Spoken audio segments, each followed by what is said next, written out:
Dilaporkan Iran memproyeksikan strategi ganda antara diplomasi dan pencegahan militer di tengah meningkatnya ketegangan geopolitik. Teheran menegaskan tidak ingin terjebak manuver politik dari Israel maupun Washington. 4 strategi Iran itu diantaranya Korps Garda Revolusi Islam Iran atau IRGC gencar menggelar latihan perang. Informasi terbaru IRGC latihan militer di Selat Hormuz.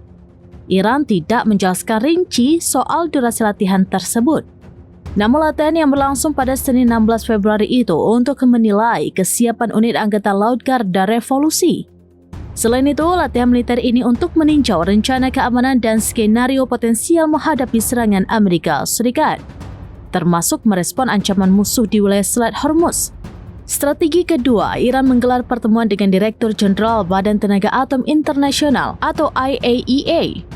Pertemuan itu menjadi langkah krusial seusai Iran menangguhkan seluruh kerjasama dengan IAEA pasca serangan Juni lalu. Strategi ketiga, Iran bersedia melakukan negosiasi terkait pengayaan uranium hingga 60%.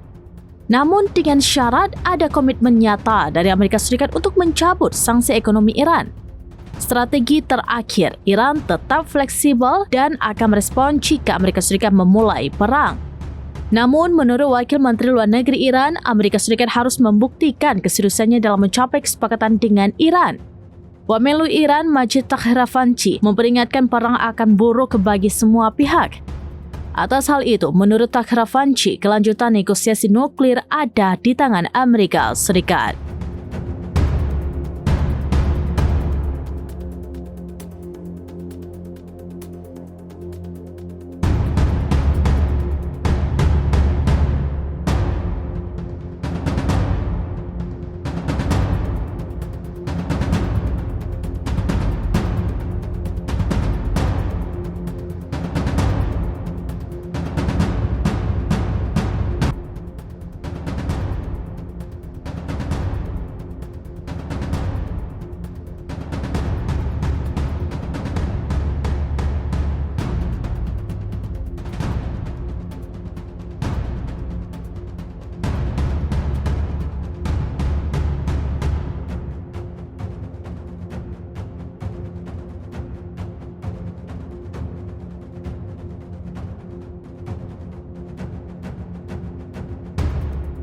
Download Tribun X sekarang, menghadirkan lokal menjadi Indonesia.